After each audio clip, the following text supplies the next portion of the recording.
Or sorry, introduce Leah. Sorry, I'm looking at Sarah. Right. Well, thank you very much for everyone who has joined. We're really excited to host this webinar. So I'm going to provide a few quick housekeeping notes first, and then I'll introduce Leah and pass it over to her for her session. So as Kelsey mentioned in the email, this session will be recorded for those who cannot make it. Leah's presentation will be around 30 minutes with 20 to 30 minutes at the end for a Q&A. And there is an option to post some questions and comments in the chat. Kelsey will be moderating that, so please feel free to post anything in there throughout the session, and Leah will answer those questions. And finally, we'll be sending out a quick survey following the session, so we would really appreciate if everyone could take a couple minutes to fill that out. And last but not least, wanted to introduce our speaker for today, Leah McGuire, who is the VP of Customer Success at LearnExperts. Leah is going to provide a quick overview of her background, so I'll keep this intro short, but really just wanted to thank Leah so much for hosting this valuable session for our clients. So I'll hand it over to you, Leah. Great, thank you, Michelle. Hi, everyone, and welcome. I'm really thrilled to be here, and thank you very much for taking the time to join us this morning. I'll take a few minutes and just introduce myself and give you a bit of my background and add to some of Michelle's housekeeping. So feel free to turn your video off throughout. I realize people are sometimes trying to multitask, and totally get that. So I'll keep mine on just so that you feel like you're talking to someone, and yeah, we'll get started. So as Michelle mentioned, I work for LearnExperts. Some of you may know of us through our CEO, who's also in the webinar, Sarah Sedgman. About me, I've been happily married for almost 19 years and live with my husband, Jamie, our 10-year-old son, Jack, and our 2-year-old yellow lab, Gus, in Carleton Place. My career spans more than 20 years across a multitude of functions. So I began as a practitioner in the supply chain space, working for a number of manufacturing tech companies in the Ottawa area who were all at different stages. So everything from 40 people startups to mature established enterprise organizations. So through that work, I gained software experience as a functional expert on ERP implementations. And then I spent more than 10 years working for Kinaxis, some of you may have heard of, in Canada. It's a supply chain software company. So I started out there as a consultant implementing the software with customers. And I joined when we had just over 100 people, mainly located in North America. And through my time there, helped us to scale to almost 600 people globally when I exited. I moved out of consulting there, and I owned our customer experience team, which consisted of a first-of-a-kind center of excellence, a solution performance team, and then our customer experience and customer success organization, which also included renewals for a period. It was there that I met Sarah, and last August I made the leap to go back to the startup world and work for LearnExperts, where we are working to disrupt the learning world through an ed tech product that we're working on. So in running the CX team at Kinaxis, I gained a huge amount of knowledge in customer experience and customer success. I've gone to the Pulse conference that Gainsight puts on in person and virtually this year. If anybody joined it, it was really well done. I'm also CX Pro certified through Forrester. And what I've learned through my career is that there are some really great models and frameworks in these two disciplines, but they're mostly geared towards more mature, well-established, mostly enterprise companies. CS was born, through Salesforce back in the day. And so in working for a startup again, and getting to know many of the companies and founders through Invest Ottawa, Sarah and I have talked at length about the need to help people figure out what pieces of those models and frameworks should be applied at what point based on the stage your company is in. And so that's how this workshop was born. And so that's what we're gonna talk through today. As Michelle mentioned, feel free to interrupt at any point with questions or put them in the chat and we can go through them at the end of the session. So here is what we're going to walk through today. First, and now that you know a bit about me, I'd like to learn a little bit about you. So we'll start with a short icebreaker where I'm going to just ask everybody a couple of questions. Then I'd like to just level set on the difference between CX and CS. They're often, the terms are often used synonymously. There is some distinction between them. And then make sure that we're all on the same page when we're talking about the different stages of a company's life cycle, so that we're talking the same language. And then for each of those stages, we'll look at what sorts of questions you might be asking yourself, and then what areas of CX or CS you should be applying within the business. Finally, I'll leave you with some closing thoughts on key takeaways and some additional resources for information that you can find within each of the disciplines. All right, so I'd like to get to know you. So using the chat window, or if you want to just come off mute and respond that way, just a couple of questions to get us started. I thought I'd start with a fun one. First off, what hobbies or activities are helping you get through this lockdown? So I'll give everybody a minute or two to jump in and share on the chat window or audio.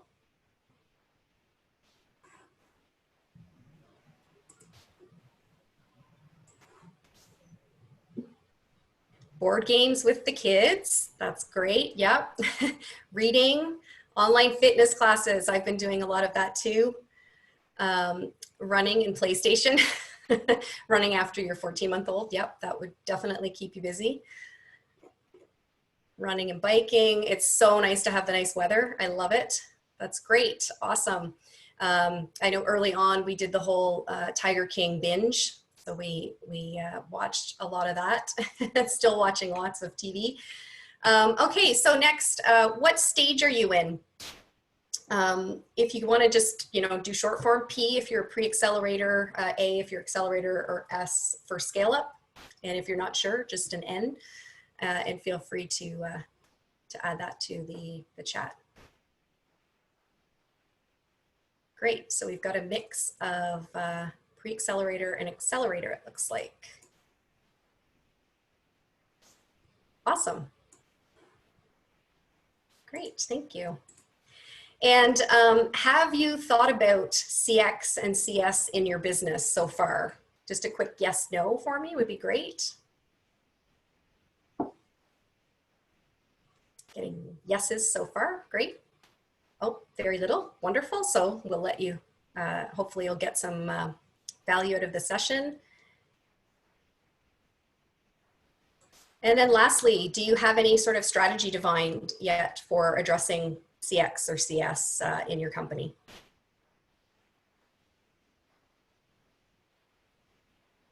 Some no's, some preliminary. Okay, so people are kind of just getting started. That's great. Awesome. Thank you. Thanks, everybody. Okay, so let's get into it then. Like I said, I wanted to just start with, distinguishing between CX and CS because, again, it's often used synonymously in the industry. I actually was on a panel, a customer success panel last year at one of the meetups. There's a CS meetup in Ottawa, and one of the panelists was Jennifer McIntosh. She's worked for IBM, Coveo, and is now at Mindbridge. And she actually really did a great job of sort of distinguishing the two in a really succinct quote. So I thought I'd use her quote today. Customer experience is the promise that you make to customers.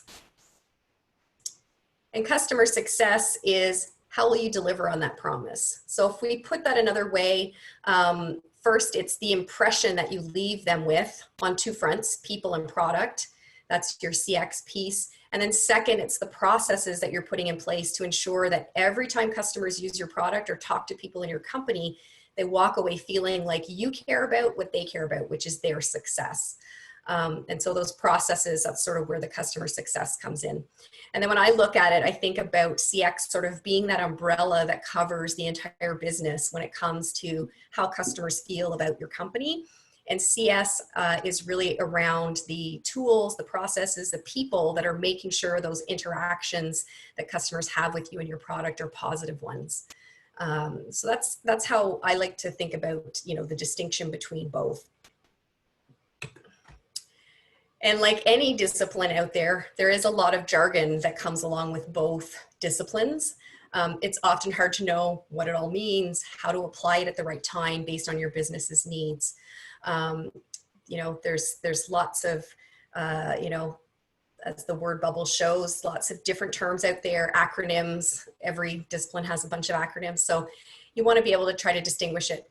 I found this, this maturity model, and I find it really helps to put things into perspective. This is a maturity model that Tatango put out, and it was really developed with a focus on customer success. But the experience that I've had in owning both CX and CS is it can totally apply to an organization's CX maturity as well, right?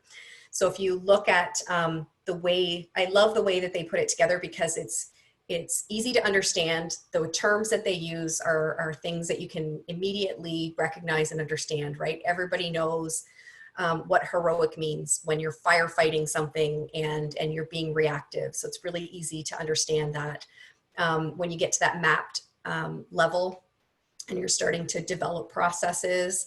And then as you're practicing, so you're putting those processes into play in the organization, managing, you're actually operational with those processes, you're measuring them on an ongoing basis, and then optimizing that continuous improvement. So I really like this, this maturity model. So I've used it a number of times.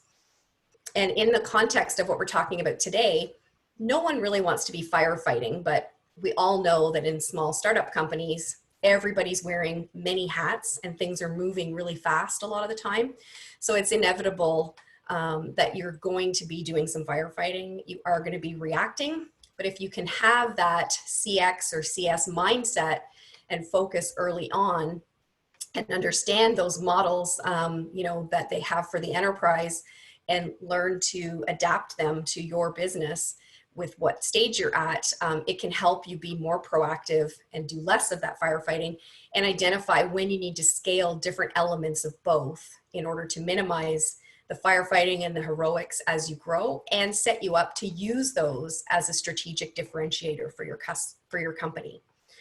So definitely people are seeing in the last few years how customer success is really important in the organization as well as customer experience.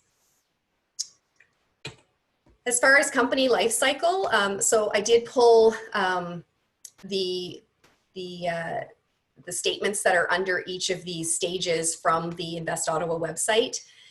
So as you've said, your pre-accelerator, accelerator mostly in the group today.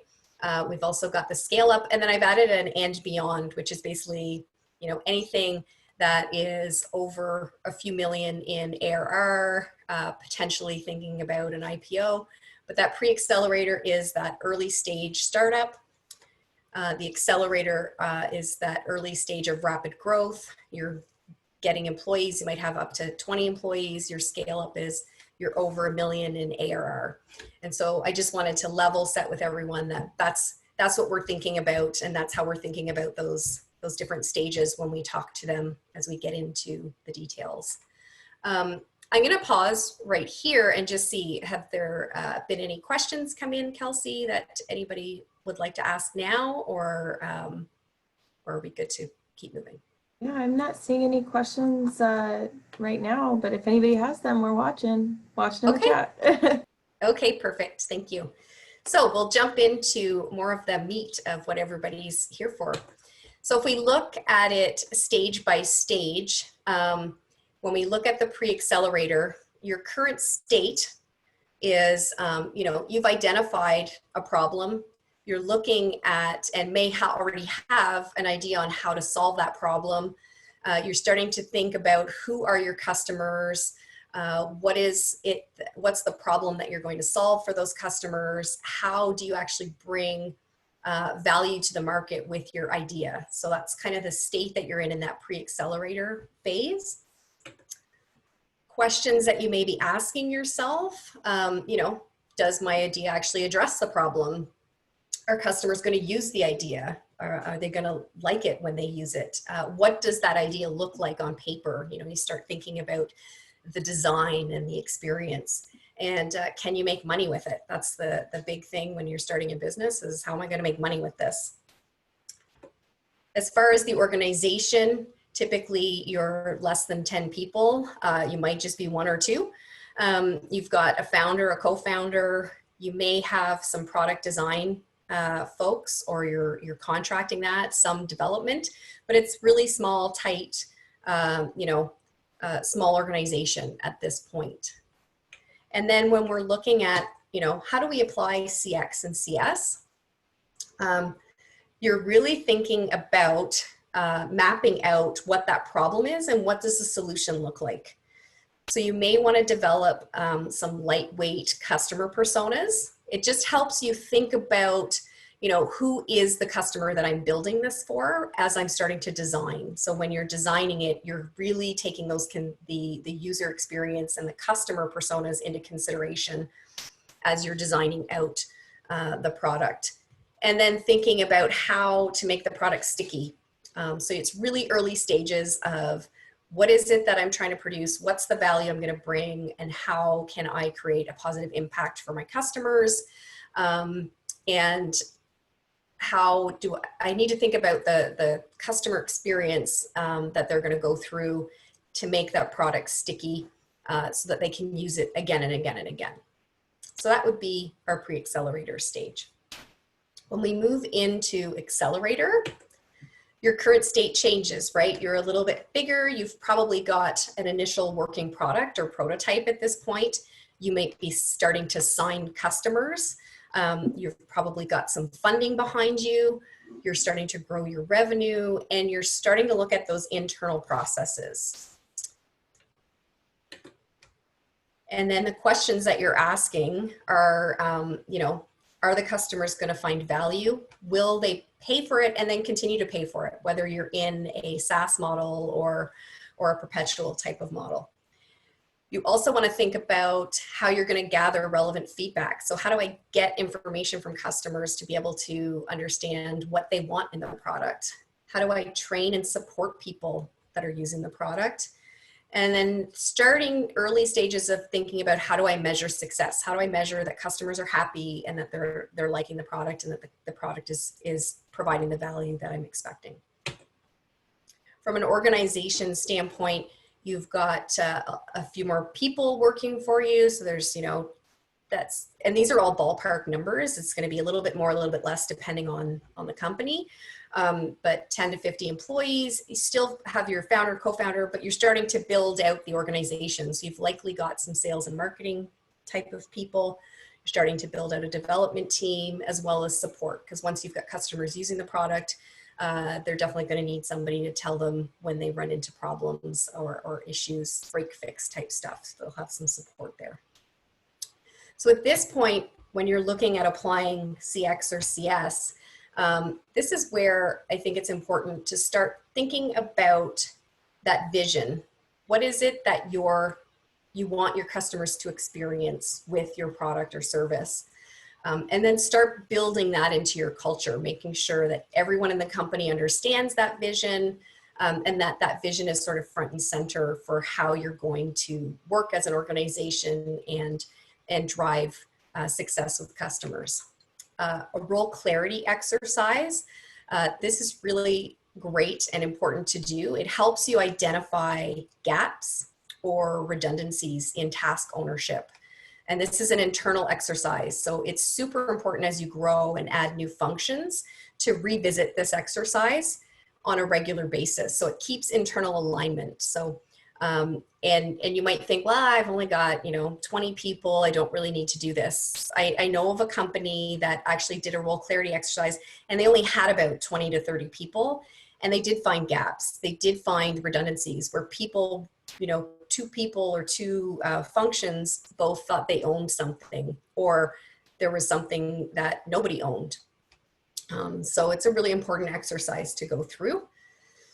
And then the key processes of the customer life cycle. So this is, it's not necessarily mapping out the full journey, because you're still in such an early stage that you might not have a clear understanding yet of what that full journey will look like. But there are probably key processes or touch points that the customer is having with the business that you should dig deep on and go through to make sure you've got internal processes set up to support that. And then gathering feedback on product and interactions. So being able to, talk to customers, find out what it is that you're looking for. And so the thing to stress here is you really want to be deliberate at each stage. If you look at the organization, nowhere there do I say, that you've got CX or CSM people. Not that you can't have them, but those are sometimes very expensive resources to hire. And it might not be what you need at that point. It probably isn't what you need. I know of one company that hired a CSM because they just thought that was the next logical thing to do. And after talking through it with them, really what they needed was someone who was going to help them build out some of those processes internally. So it was more of like an operations type of person to help solidify some of those internal processes. Another company that we've spoken to, they wanted to gather market information from customers. And so they were talking about hiring a CSM because really what they needed was to understand what customers wanted to see in the product so that they could confirm they were focused on developing the right features. Really what they needed was a product manager type of role, someone that could, help to prioritize a backlog of features to put into the product. So really be deliberate at each stage and don't rush into hiring and feeling like because, customer success, customer experience is very, popular right now. It's very big and lots of discussion around it that you've got to be hiring those roles. You really want to think about what are the needs of the business and what are the needs of your customers before hiring those roles. As we go into scale up, now you're starting to grow. You've likely got a GA product and you're doing ongoing enhancements. You've got a number of customers who are either new or starting to recur. So you've probably gone through a renewal cycle. You might have series funding. You're seeing that year-over-year revenue growth. And now the questions that you're asking are, what are the features I need to add to the product in order to help me increase adoption? How do I get more engagement in the product? How do I scale from processes that were mostly manual or people driven to being more automated? So how do I find efficiencies in the processes that we currently have in place? And how do I deliver a consistent experience through those processes so that, customers don't feel like they're dealing with different companies when they talk to different areas of the business? And then of course, in a SaaS environment, how are you going to reduce churn? How do you make the product stickier to make sure that people really want to continue to use it, get deeper with it, broader with it as they grow? So now your organization is starting to really scale. So you've got, anywhere from 50 to 100, maybe more employees. You've likely got a C-suite where you've got a CTO or a CPO. They may be on contract, maybe not. You've probably got a sales leader in place. And then you've also got your sales and marketing organization. You've got your training and support organizations. You're building out that development team. And you may or may not have a CS team. And I say may or may not because it really, again, depends on those inflection points of being able to manage the customer life cycle. Again, another, scale up company that I know of, they've got 8 million in revenue and they're scaling quickly. They've got a lot of users, they've got a lot of customers. So they've really needed to bring in a CSM role to help manage that customer life cycle. But then there's another company that I know of, they're at 12 million, but their makeup is different. So less users using the product, not quite as many customers, and they're still able to scale with the people that they currently have in place. So it goes back to that, being deliberate in your hiring and making sure that you're really thinking about what is it the business needs because you want to use the dollars that you have effectively at this point. So as far as applying CX/CS, this is where you might start thinking about, okay, how do I segment my customers so that I can manage their life cycle a little bit more efficiently?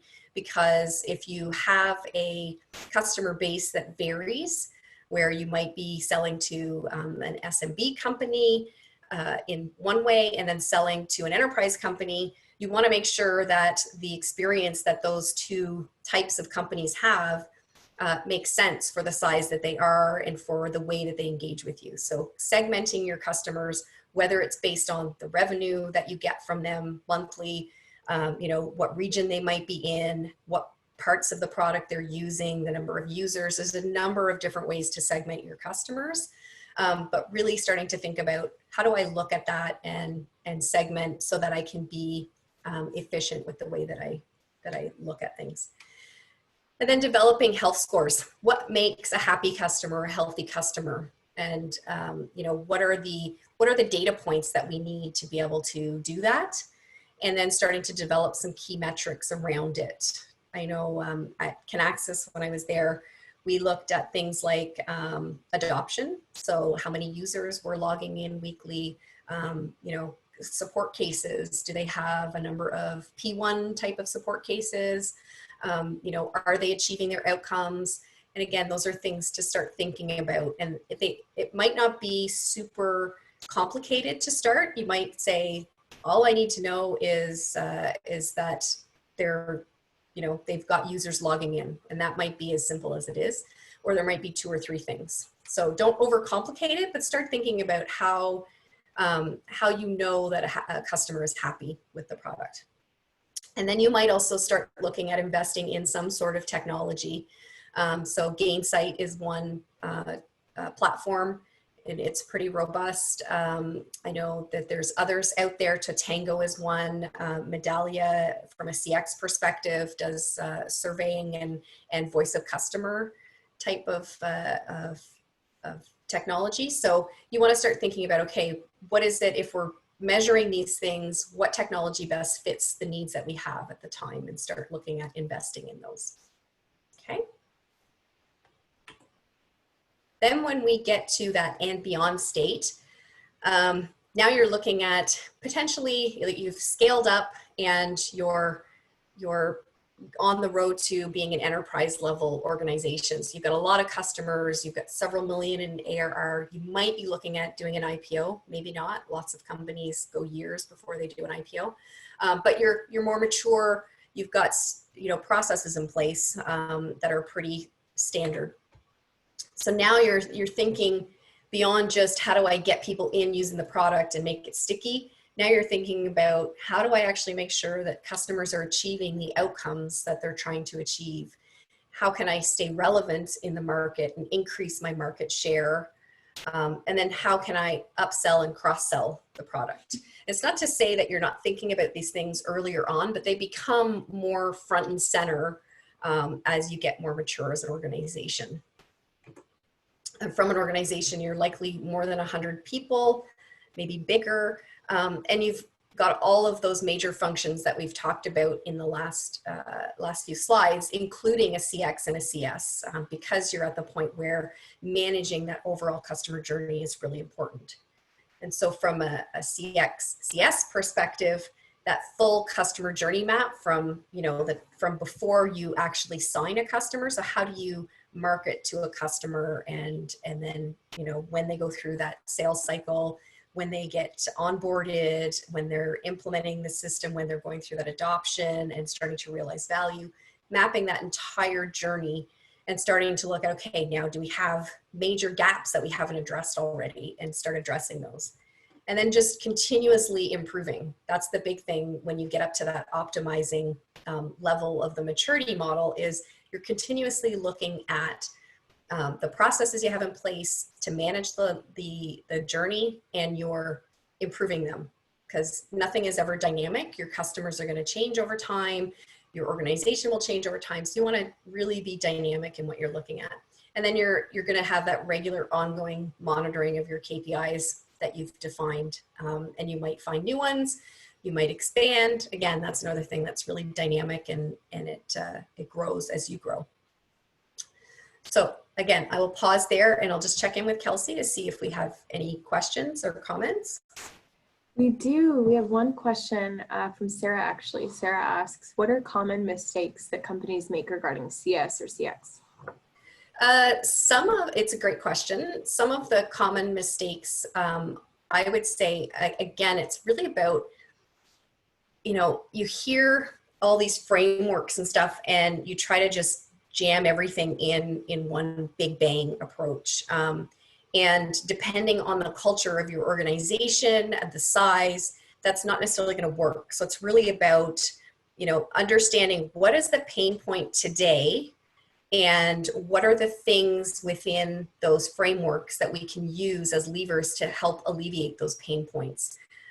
So it's really taking that sort of, we all talk about the crawl, walk, run scenario, and it's really about that. It's looking at, how do I first just crawl from a CX and CS perspective, and then we'll start to walk and run and really implement everything. So it's not about trying to implement these frameworks in total, but really adapting, the pieces that you need at the time that you need them.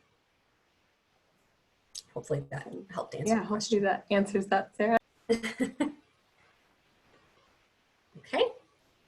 So if we, after looking at each of those stages, if we take another look at our maturity model and we were to overlay kind of where companies are depending on the stages, pre-accelerators are, you're not even at that sort of first stage of maturity, right? Because you're small in nature, like you've got very few employees.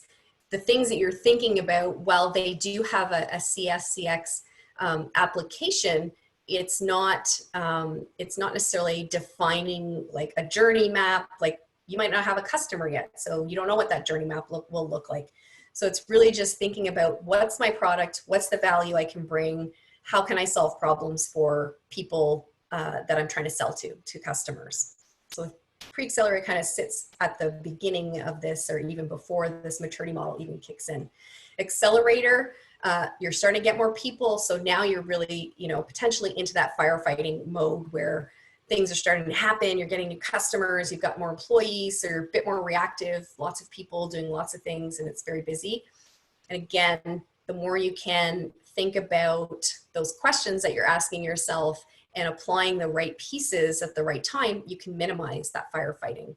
A lot of it is just keeping alignment internally on what it is that you're trying to achieve. And then from a scale up, now you're starting to really look at mapping out, pieces or parts or all of the journey, depending on where you're at, and thinking about, happy customers, what does that look like, KPIs that I should be following or monitoring, that sort of thing. And then the beyond goes all the way across to optimizing. So you're likely, hitting into that practicing state as a scale up as you start to get beyond the scale up stage. And so it's really the first couple of steps in that maturity model that most of you will be sitting in right now. But again, keep learning and keep, looking for information and ways to bring a CS mindset into the organization, and you'll avoid or at least minimize a lot of that reactive ad hoc firefighting that would happen in that first stage. And maybe you can jump into the second stage of the maturity model. Okay, so that takes me to our key takeaways. So I have 5 here. The first is, don't rush. Be deliberate, and I know I mentioned this before, but if you invest too early, you might be left with high cost resources that are working on things that maybe an entry level or an intermediate resource could do. So just because people have CSMs doesn't mean that at a pre-accelerator stage you need to hire a CSM. So just really think about, when you are going to need those types of resources, so that you're not, money is important in these early stages, and so you want to spend that money wisely. So just make sure that you're really being deliberate on how you're hiring and who you're hiring. Number 2 would be recognize your inflection point. So by inflection point, I mean at what point you actually need to start thinking about the next level of applying a CX or CS model or framework. So you only want to scale as you recognize that you're no longer able to manage the experience with the current people that you have, or just before that, right? So you really want to be thinking about, okay, where's my inflection point and what point do I need to start bringing new people in? Remember the customer perspective. It's really easy, especially early on. And as you grow, especially if you're scaling quickly, it's very easy to look inward at what's going on and think about, okay, so how are we going to do this process, and not remember what the customer is feeling, what their perspective is. So it's really important to constantly remind yourself, what would they think? How would they interpret this? Or how would they respond to this? Better yet, regularly reach out for their feedback. If you have the benefit of having customers early on, just constantly go and get their feedback, whether you're surveying them or whether it's just informal conversations, but solicit that constant feedback so that you can always be tweaking. Number 4, big one, adapt to fit your needs. The frameworks and the models are great, but they're meant to be guiding principles, and it's not going to be a one-size-fits-all. So don't be afraid to adjust them so that they fit the needs that you have at the time. Look at them as a way to guide you. They can provide a ton of guidance, but don't think of them as being something that's solid, written in stone, and I have to have this piece and this piece and this piece. Think of them as guiding principles and apply what makes sense for you. And then lastly, it is a journey. So you are on a journey from a company stage perspective. So put the processes in place and also put review cycles in place, because those processes are going to be changing over time. Your business is dynamic. It's going to continue to evolve as you grow, and so should your customer journey as you grow. So just remember that it is a journey, and there's lots of things that will change over time, and don't feel like you have to be stuck in one place. So when you build the journey for a specific process, that doesn't mean that's the journey forever. It needs to be reviewed regularly. So immediately put those review cycles in place, whether it's quarterly or annually, to just kind of say, does this still make sense with where we are at this point? So those are my key takeaways. I hope you enjoyed it. I will flash up. I did have some additional resources, so you'll get this in the slides. Some good resources to have. Gainsight actually puts out a lot. They've literally written the book on customer success. And we found out this past couple of weeks when I was at the Pulse Everywhere conference that Nick Mehta and Allison Pickens have put out a new book called The Customer Success Economy. They also have a great podcast where they bring in guest speakers. What's nice about Gainsight is they, well, yes, they're trying to sell their product. They're also really looking at the theory behind customer success. So they bring in different people to talk about things that they've done in their own journeys. Pulse Everywhere, so this is a link. They did a virtual conference this year. It was fantastic.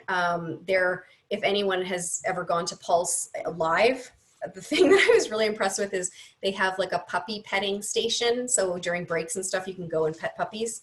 And they actually did this virtually, so you could go and watch videos of puppies, which I thought was hilarious, but so innovative and really great. So anyone can still register and go in and see all of the sessions. So I put that link in there because there was a lot of great sessions. Forrester, they do a ton of research on CX. They have a lot of great blogs, videos, as well as their certification program. Like I said, I'm a CX pro with them. It was a really well done certification, very interactive. You were in a cohort with people all over the world in multiple disciplines. So it was really awesome. And then I added a case study specifically from Pulse Everywhere. So Gong did a great presentation around scaling up a CS organization and kind of, again, in that stepped process that we just talked about You know, what were some of the pieces that they did first, second, third, and when did they bring in a CSM? So it was a really good presentation. And then I just had a few articles that I had pulled together for another session that I had run around journey mapping. And so these are just different articles around journey mapping in case you're at that point where you're starting to look at doing some of that. So I thought I'd share those. So again, you'll get those and all the links are in the slides. And that brings me to the end of my presentation. So I'm happy to take any questions, comments, if people want to have a bit of discussion, that would be great. And I'll ask Kelsey to just help me monitor the chat. Yeah, we actually have a few that have popped up in the last couple minutes. If you're able to answer them, I'll read them off to you. So Sarah Gelve, I hope I'm reading your last name right, Sarah. Sarah's question is, how does CS or CX and CRM, how are they interrelated? How do they feed each other? So from maybe just to help clarify the question, from a CRM, are you talking just the technology or the use of the information in the technology? Oh yeah, Sarah, could you pop into the chat or maybe unmute to kind of clarify for Leah? Yeah, hi, this is Sarah. Well, mainly I mean use of the information because I also see CRM input sort of function in the organization is to improve the customer experience, I believe. So I was a bit confused here to understand how these roles would be connected or feeding information to each other. Yeah. No, it's a great question. So often people start out with a CRM technology like Salesforce and all the information is there. And so that's starting you on gathering data. What I've seen in the past is often that information then gets fed into some sort of a CS platform like Gainsight or Tatango where they integrate together and then you're able to use that information as part of your CX, CS application in the organization. So it's really that CRM data feeds into the CS metrics that you're doing. I know for us, when in my past life, when I was doing it, we were feeding in things like customer references and able to see that interactions that people like the sales folks were having with customers. So those were coming in as meaningful interactions whenever they would have meetings with customers, that sort of thing. So I really see it as they're tightly integrated because there's a lot of information that you're gathering in the CRM database. And so you want to have that integration point with the CX, CS pieces as well. Yeah, that's awesome. Thanks. Okay, so we have a question from Catherine. This is, let's see. So any tips for determining the appropriate cadence for communications to customers? So whether that's touch points or check-ins or general email communications, how do you strike the balance between trying to keep people engaged but not be too irritating? Yeah. I'm also listening to this answer. Yeah. It's a good question and it's a tough one because like you said, you don't want to have like communication exhaustion. You have to strike a balance.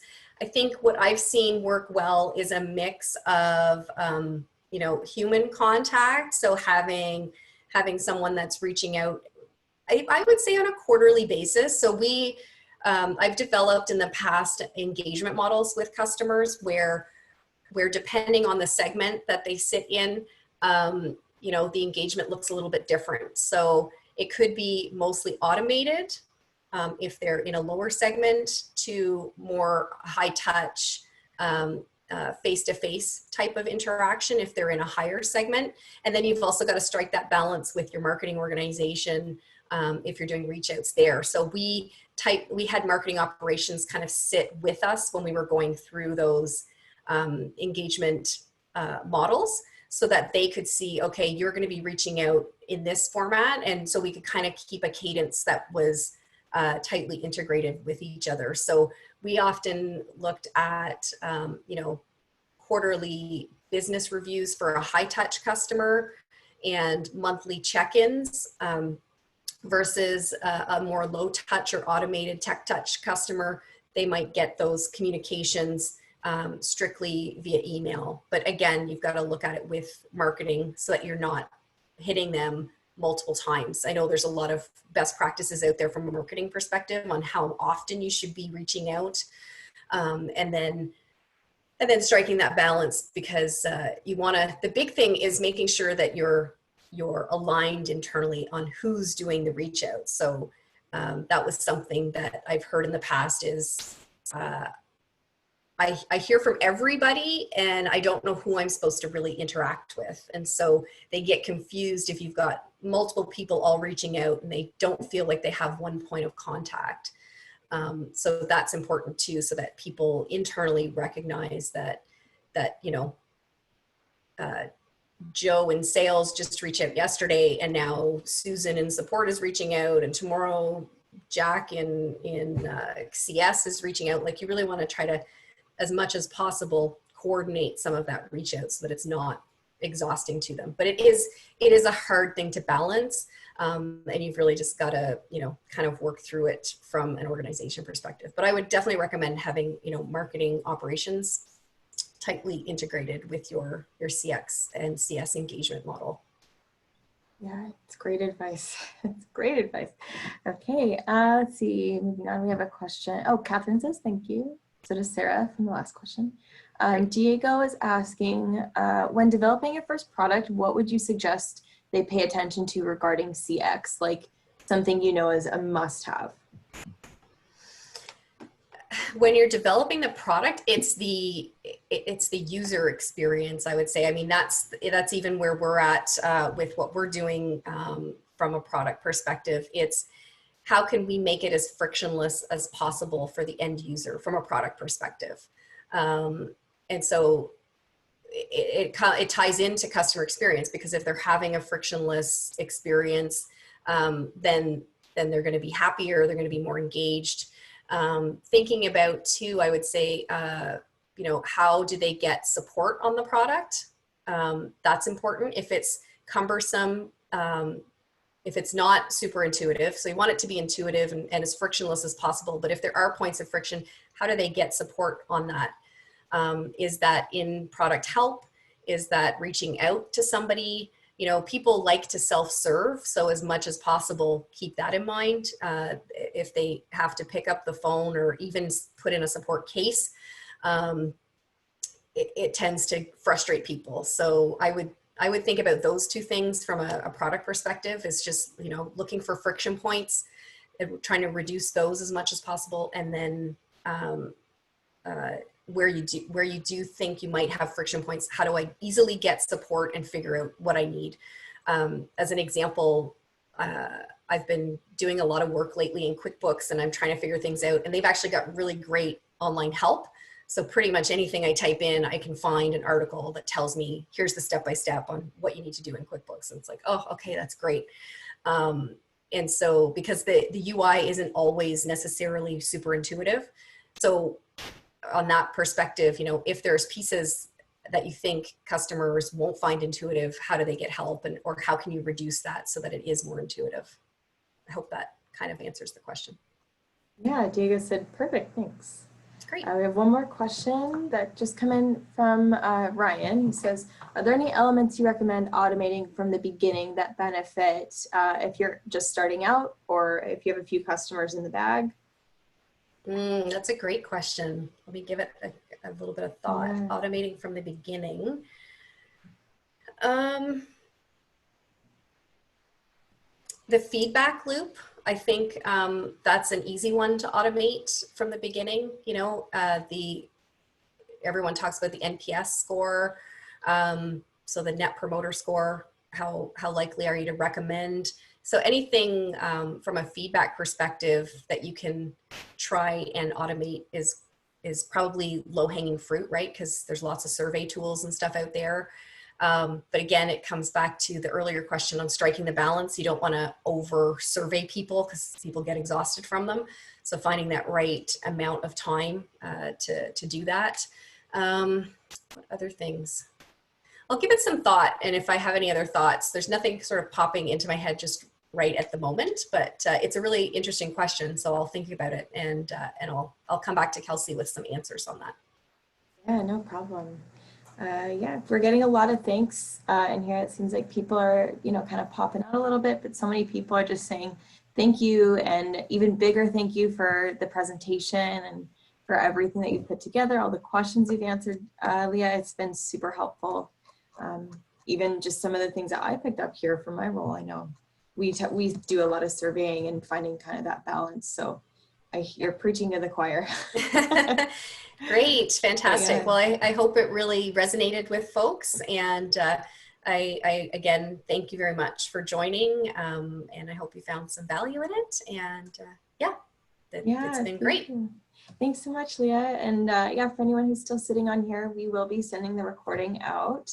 And we're also going to be sending a survey, like we just kind of talked about, to see how things are going. We want to kind of improve that loop and, improve the sessions that we're bringing to you guys now. So yeah. Oh, I guess I'll mention one more thing that came in from Catherine just now. She just said, thank you so much for this, Leah.